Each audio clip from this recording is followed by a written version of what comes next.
This guide for No Man's Sky is to help you fill your pockets with cash, buy your first spaceship, and then head to the center of the galaxy where unfathomable riches await.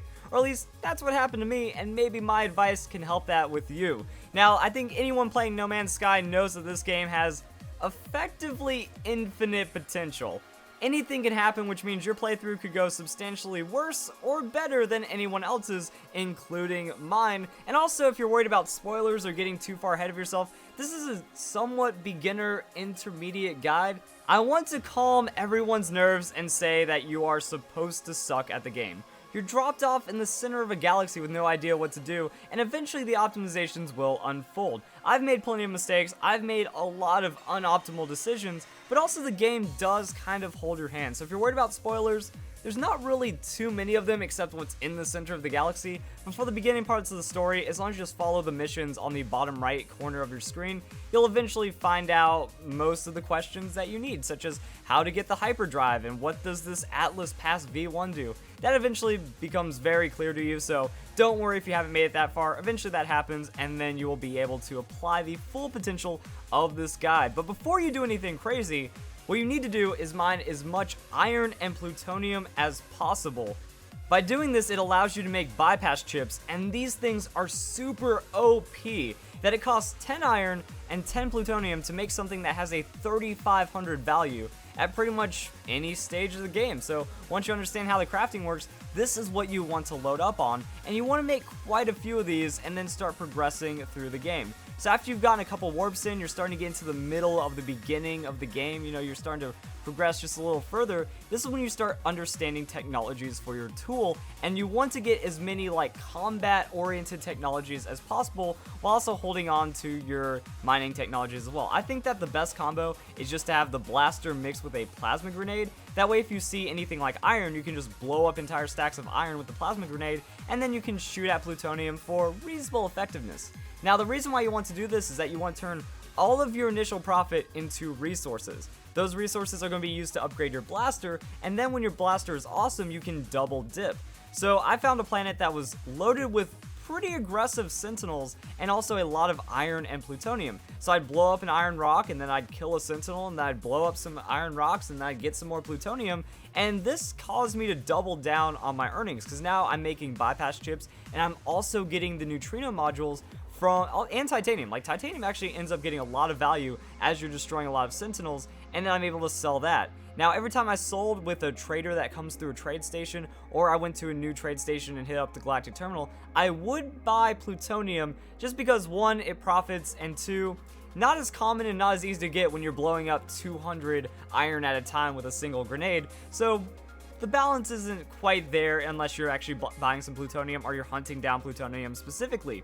You can commonly find plutonium inside of caves, which does work out pretty well, but that's pretty much what you're going to be aiming for. And then the big flip comes. You want to make tons and tons and tons of these bypass chips to where you can start affording your first spaceship. And here's where the big parts of RNG come into play. Like finding sentinels and finding iron and a lot of plutonium on a planet won't take you very long. That may be a couple planet jumps, maybe a couple solar systems, and you will be good to go.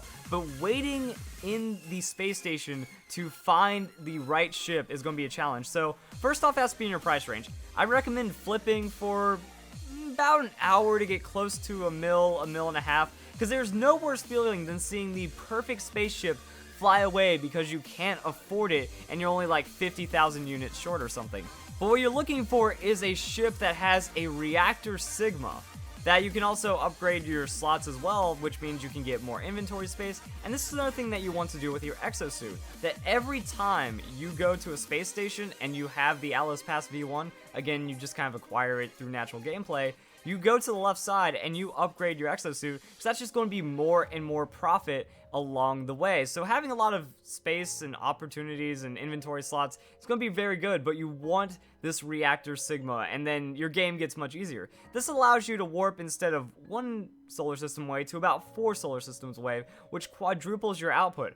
Also, whenever the option to take a black hole or a skip to the center of the galaxy comes along, you take it, because the further you get towards the center of the galaxy, the better everything gets, which is why you kind of want to make it you want to go through your first couple warps, you want to go through your first couple of fuel cells, and then make it to an area where it might be a little more common to see spaceships with reactor sigmas come through. It might take about 30 minutes, but again, that's not a huge amount of time, and you could be crafting bypass ships the whole time. Pretty much, I'd craft a full inventory, wait for someone new to fly in, sell to them, and then check the price of their ship and to see what they had. So this passed time pretty effectively, and also was about the min-max and optimization. So as we were killing sentinels and then getting iron, now we're just making chips whenever we have downtime, because the interface actually takes a bit of time. So if you can cut down a couple of seconds by opening and closing interfaces, and inside of that you're making chips, you'll get a couple thousand, tens of thousands, hundreds of thousands of units within that span of time. So the optimization is key. After that though, you're getting 4 times the space travel for your resources, so pretty much you can use the leftover units from purchasing the spaceship to get as deep into the galaxy as possible, and then the hunt begins. So you might notice that the deeper you get in, it starts to get a little more common to find albumin pearls and gravitino orbs, and also sac venom. So all of these are worth about 25 to 30,000, depending on what galaxy you're in, depending on what item it is, and these are what you want to be harvesting. That some planets can just be filled with these items and have as many as 10 in your line of sight. So that's 250,000 units that you can snipe from long range. It's actually pretty ridiculous what these things are capable of. Like, if it's in sight and you have the right kind of blaster and the right kind of upgrades, you just kind of pick at it and then it comes to you from an absurdly seeming distance. So that adds up pretty quick. You teleport to a ship, you fill up your inventory, you head to the space station, and then you can make tons of money this way. Now, unfortunately, there will be sentinels and they will be aggressive, but you can go in your spaceship and then just kind of fly a bit of a ways and then they'll unaggress. Or if you get really lucky, you can find outposts. Now you can run to an outpost and the heat will die down, and sometimes they will have a trade terminal inside of them. So that's like the ultimate thing right there, is that if you can snipe some, run away from the sentinels, or even kill them. Remember, killing the sentinels is worth about 10 to 15,000. So that's just more optimization right there. You sell it immediately, and then the money snowballs. Now, I got incredibly lucky. I found a planet that is loaded with venom sacs and also has very minimal security. I could blow up a venom sac in front of a sentinel and it will not care. I also found a trade station in a pretty reasonable area, so I can trade for resources if I need to, and I can also just sell all the venom sacs I want, and sometimes I can get a really good deal, such as 8% over the galactic average, and all that will add up.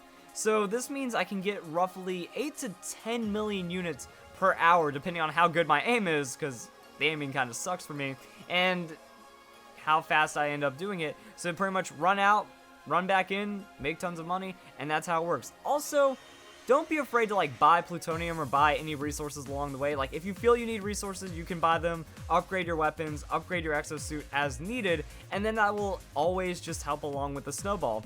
That's really all that this game is, and it's a lot of opportunity cost. I think that that's kind of going to be the closing statement. So the big guide is make chips, buy a special ship, start getting all the super valuable items, farm those as much as possible, and then do whatever you want with absurd amounts of money as you keep progressing further and further into the game. Like, you use that to buy just a lot of fuel, you can use that to get to the upgraded warp drives, and then things start getting nuts from there, because this game's all about the snowball. Now, do you want to take a lot of time early to try to push into the mid game, or do you find out the point when to cut it off? Because if you cut it off too soon, you lose a lot of opportunity costs, but if you cut it off too late, well, you were really just 1 or 2 solar systems away from finding those rare items, from getting into the crazy, more expensive, more valuable resources, because as you get deeper, the trades will increase, the ships will increase, the amount of resources and the value of the resources that you find on regular planets will actually become more valuable. So try not to spend too much time, and that's kind of like the general thing. That's just the weird thing about the playthroughs. You could get really lucky, you could get really unlucky, and that's why I feel that this might be the best method. That when you get that reactor sigma, it kind of catapults you into that mid game without having to do a lot of silly stuff. So as long as you have the Atlas Pass and you've maybe done 2 warps from there, you're in a really good position just to save up money, buy the ship, and then really take it off from there. So I think that's kind of it Closing statements, I have been playing this game for only 2 days, and the Reddit is filled with all kinds of crazy stuff. You know, I posted, hey, I found this and the Sentinels aren't aggroing, but in every gameplay trailer and every kind of feature I saw with the game developers, you know, they're like, hey, this planet's heavily armed because it's filled with these rare items, so we have to be careful. It's just kind of how the game works. You know, you can keep going for RNG, or you also have to know when to just kind of cut your losses and stick with that planet. And the more you stick with that planet, you can farm upgrades to your exosuit. The more shielding you have, the more weapon upgrades that you find, the easier it is to take out the Sentinels. So there's a lot of opportunities to snowball money here, but I think the bypass chips early really seals it, and then you can just kind of start hoarding tons of money from there. After that, pretty free, upgrade your ship, kind of progress through the story some more, and then you will be to the center of Galaxy in no time. So if you guys enjoyed this video, please leave your feedback, please leave a like, please leave a comment, any other tips and tricks that you have, any other guides that you want to see for No Man's Sky as well. The game's fairly ambiguous, so interesting to see all that. I hope y'all have a nice day. Thank you very much for watching.